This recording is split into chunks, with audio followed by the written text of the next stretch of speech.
आज अलीगढ़ पहुंचे deputy CM Keshav Prasad Maurya ने सर्किट हाउस में प्रशासनिक अधिकारियों के साथ मीटिंग करी। वहीं इस दौरान केशव प्रसाद मौर्य ने कहा कि अखिलेश यादव जो भी कह रहे हैं वो उनकी बेचैनी है और तुष्टीकरण की राजनीति है। यूपी में श्री राम जन्मभूमि मंदिर का निर्माण हो रहा है तो सपा को दर्द हो रहा है। उन्होंने कहा कि अखिलेश यादव गुंडों, अपराधियों, तुष्टीकरण, जातिवाद, परिवारवाद की राजनीति करते हैं, इसलिए समाजवादी पार्टी अब समाप्तवादी पार्टी बन गई है। वहीं राहुल गांधी के सवाल पर उन्होंने कहा कि देश में आपातकाल लगाने वाले लोग हैं, उनके मुंह से लोकतंत्र की बात शोभा नहीं देती है। इस देश के मतदाताओं ने कांग्रेस का सूपड़ा साफ किया और नरेंद्र मोदी को हिंदुस्तान का प्रधानमंत्री बना दिया और 2024 में 400 सीटों के साथ केंद्र में भाजपा की सरकार फिर से बनने जा रही है। राहुल गांधी होशो हवास में नहीं है। उन्होंने विदेश में जाकर के देश को बदनाम किया है। इसके लिए निश्चित तौर पर कांग्रेस पार्टी और राहुल गांधी को देश से माफी मांगनी चाहिए।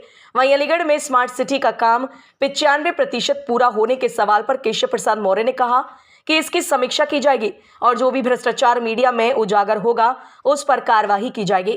वहीं संभल में पत्रकार को जेल भेजने के सवाल पर कहा कि संभल के घटनाक्रम मालूम नहीं है। वहीं 69,000 शिक्षक भर्ती के बारे में उन्होंने कहा कि मामले में कोर्ट के निर्णय का पालन किया जाएगा। अतीक अहमद के सवाल पर कहा कि जो कानून के खिलाफ काम करेगा उसे कानून सजा देगी। उसे लेकर किस तरीके से देखते हैं? नहीं, हम क्या देखते हैं, हमने तो आदेश किया है कि अखंड रामायण का पाठ होगा, आप सब भी आइए, पाठ करिए। सर, उन्होंने कहा जैसे 1 लाख रुपए देने की बात कही है, 1 करोड़ रुपए होना चाहिए उस पर। उन्होंने जो भी कहा है वो उनकी बेचैनी है, उनकी तुष्टीकरण की राजनीति है, उनकी घबराहट है। अगर उत्तर प्रदेश से किसी श्री राम जन्मभूमि पर भव्य मंदिर निर्माण हो रहा है तो समाजवादी पार्टी को दर्द होगा, क्योंकि वो राम भक्तों पर गोली चलाने वाले हैं। बाबा विश्वनाथ जी का धाम बन गया है, भगवान श्री कृष्ण की जन्मभूमि क्षेत्र का पूरा विकास हो रहा है, विंध्यवासिनी धाम का विकास हो रहा है, नैमिषारण्य का विकास हो रहा है। जो भी धार्मिक स्थल है उनका विकास करना और विकास के आधार पर धार्मिक पर्यटक उत्तर प्रदेश में भारी संख्या में आवे, उसके आधार पर रोजगार को सृजित करना, ये हमारी सरकार की प्राथमिकता है। और श्री अखिलेश यादव जी चाहे जो भी बयान दें, वह जग जाहिर है कि वो गुंडों, अपराधियों और तुष्टीकरण की राजनीति करते हैं, जातिवाद की राजनीति करते हैं, परिवारवाद की राजनीति करते हैं और समाजवादी पार्टी इसलिए समाप्तवादी पार्टी बन रही है। सिया धर्मगुरु जो मौलाना कल्कि आजाद है, उन्होंने प्रधानमंत्री और मुख्यमंत्री की तारीफ करी है और लखनऊ में महासम्मेलन में भी कहा गया है कि पिछली सरकार में कोई काम नहीं किया, उन्होंने भाजपा से काफी उम्मीद। नहीं, हम उनका आभार व्यक्त करते हैं, धन्यवाद। सर, राहुल गांधी कैमरे में जाकर कहते हैं कि लोकतंत्र पे काफी दबाव है इंडिया में, किस नजरिए से देखते हैं? जो देश में आपातकाल लगाने वाले लोग हैं उनके मुंह से लोकतंत्र की बात शोभा नहीं देती है।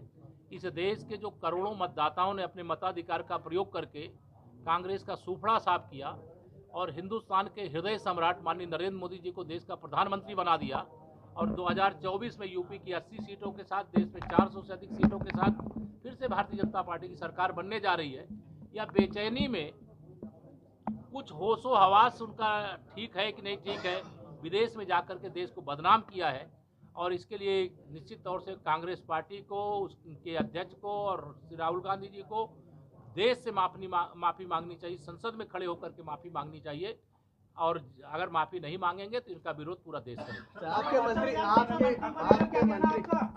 ने एक पत्रकार को जेल भेज दिया सर। मुक्त अलीगढ़ की बात करी है, 95% स्मार्ट सिटी के कामों को पूरा होने का दावा किया जाता है। आप ही की सरकार के जनप्रतिनिधि यहाँ बैठे हुए हैं, वो 95% हमने पूरी समीक्षा किया है। 16 परियोजनाएं पूरी हुई, उनकी सूची उपलब्ध कराने को कहा है। जो परियोजनाएं अधूरी हैं मैं जल्दी ही 1-2 महीने में फिर आऊंगा और स्थलीय निरीक्षण आप सबके साथ करूंगा। 5.5 अरब का घोटाला इस अलीगढ़ नगर निगम जो घोटाला करेगा उसके लिए जेल के दरवाजे खुले हुए हैं।